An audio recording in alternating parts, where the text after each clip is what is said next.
sorti, c'est mélangé. C'est-à-dire que Zasso Patrick parle aux opposants. C'est-à-dire que tous les opposants, Zasso est sorti dans les dos. Famille, écoutez ce qu'il dit jusqu'à la fin. Il dit le président Alassane Ouattara est candidat. Et puis quoi? Et puis après. C'est-à-dire qu'il dit le président Alassane Ouattara va être candidat. Et puis après. Famille, c'est fort. C'est fort. Mais c'est clair. C'est que le président a dit là. Est-ce qu'il y a débat dedans? Regardez tous les pays de la sous-région. Regardez tous les pays de la sous-région. Le Burkina, le Mali, le Niger. Ce sont des transitions incertaines. Le peuple otage aujourd'hui des djihadistes et des putschistes. Il n'y a plus de stabilité dans ces pays. Chaque jour, ce sont des morts. Chaque jour, ce sont des morts. C'est des violations des droits de l'homme. Les enfants ne vont plus à l'école. 60% de ces territoires-là sont occupés par les djihadistes. Mais ça devait vous faire réfléchir. Ici, on vous donne une garantie. Et cette garantie, c'est le président Ouattara. Il a une expérience. Il a une expérience. Il a été ancien patron de la BCEAO. Ancien DG adjoint du Fonds monétaire international. Il a été premier ministre du Houphouët-Boigny. C'est lui qui a calmé ce pays en 90. Où l'opposition, les hommes proches de Bédié, Houphouët-Boigny et l'opposition, parce que la plupart des opposants étaient financés par des gens proches du Houphouët-Boigny pour anticiper la chute du Houphouët-Boigny. C'est le président Ouattara qui a imposé respect. C'est le président Ouattara qui a imposé respect. Qu'on l'aime, qu'on ne l'aime pas, c'est un homme digne. C'est un homme digne. Alors, vous avez quel problème? Vous avez quel problème? Dans tous les pays, c'est du désordre. Vous avez la paix.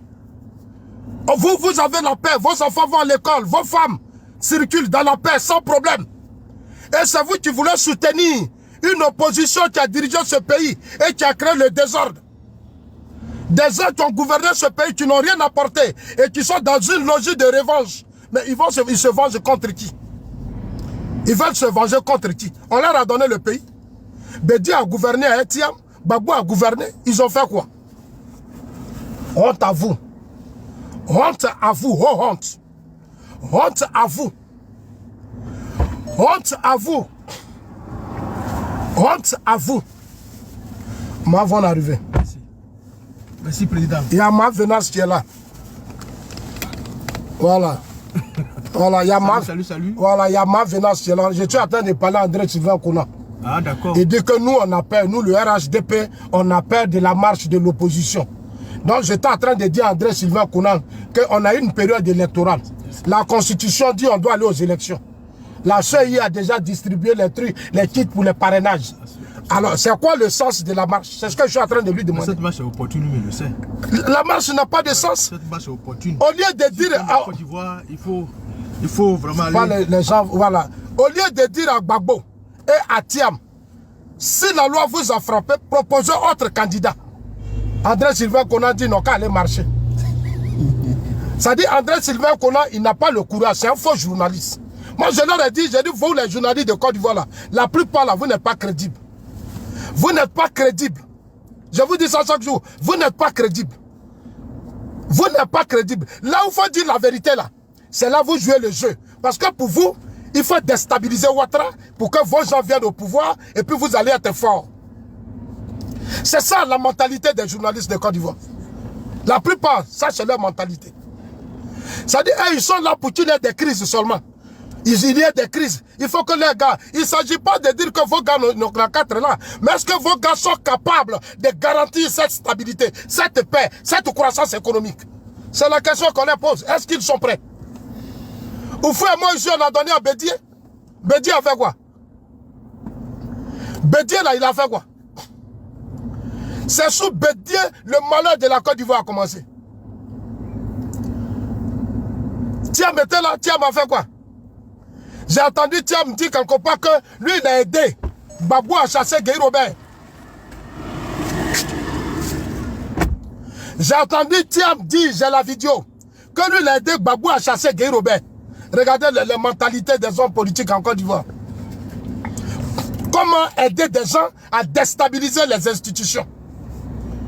Comment aider des gens à déstabiliser les institutions? C'est ça leur travail. Vous avez compris. Aujourd'hui là, c'est un Widi qui est au pouvoir. Le président Ouattara là, il est en train de vous montrer comment on gère le pays. Que non, le président Ouattara ne doit pas faire 4e mandat. Est-ce que la Constitution l'empêche? La Constitution ne l'empêche pas. La Constitution ne l'empêche pas. L'année passée, là, en 2020, là, il était candidat. Le Conseil constitutionnel ne s'est jamais opposé à sa candidature. Il remplit toutes les conditions. Et puis, il travaille. Il donne la paix. Il donne la stabilité. S'il doit être président, où est le problème? Grâce à lui, on a les ponts, les routes, les échangeurs. On a tout. S'il est président... Attends, mais vous êtes des sorciers, vous là. Vous n'aimez pas ce pays. Vous êtes des sorciers. Vous êtes des sorciers. Ah, ma modératrice est arrivée. Voilà. Kimia. Bonne arrivée, ma modératrice. Bonne arrivée, ma petite soeur chérie, Kimia. Voilà, elle là, elle vit en Europe. Kimia. Nous qui vivons dans la diaspora là, on va maintenant former un bloc contre vous qui vivez, vous qui êtes en Côte d'Ivoire là. On va vous combattre maintenant, parce que vous n'êtes pas sérieux. Vous n'êtes pas sérieux. Vous n'êtes pas sérieux.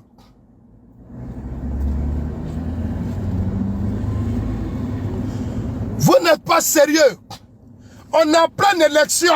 La Constitution dit, chaque 5 ans, on doit aller aux élections. La CEI a fini de distribuer les kits pour les parrainages. Vous voulez marcher. C'est pourquoi votre marche là. Votre marche là, ça répond à quoi? Attends, moi je ne comprends pas. On dit on est en période électorale. Venez nous proposer vos projets de société. Envoyez-nous vos candidats. Nous, on veut connaître vos candidats. C'est pas pour la première fois que dans ce pays, la loi frappe des gens. En 2000, là, la loi a frappé le président Ouattara Bédié. Ils ne sont pas allés aux élections. Est-ce que le ciel est tombé sur la Côte d'Ivoire, André Djibril Kouna? Il y a beaucoup d'Ivoiriens dont la candidature a été écartée. Même en 2020, là, il y a des Ivoiriens qui ont déposé leur candidature.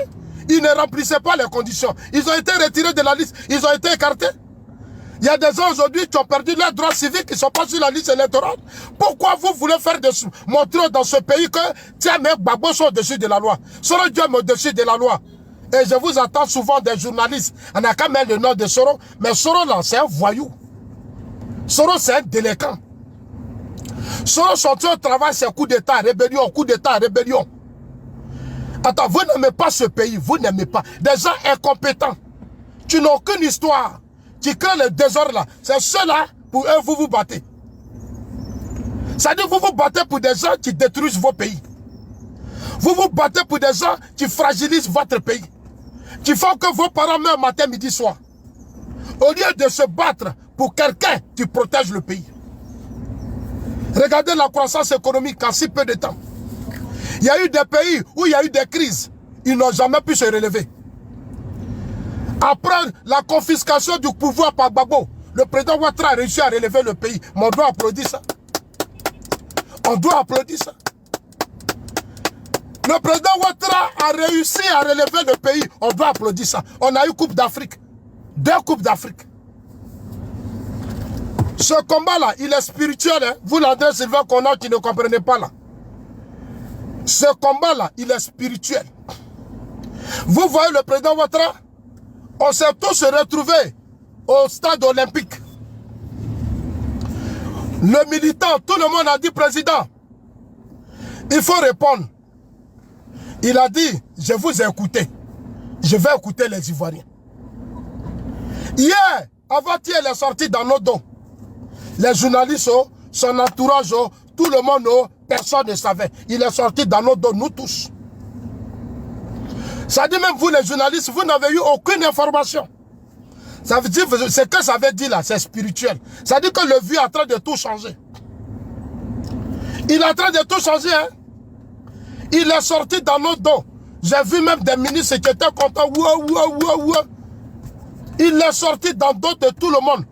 Ce matin, j'étais là, j'ai vu une notification présidence de la République, le président Ouattara va parler à 13h30. J'ai dit, aïe, c'est quoi ça? C'est pour la première fois. Le président veut parler, on ne savait même pas. Mais il est sorti dans nos dos. Et il a parlé.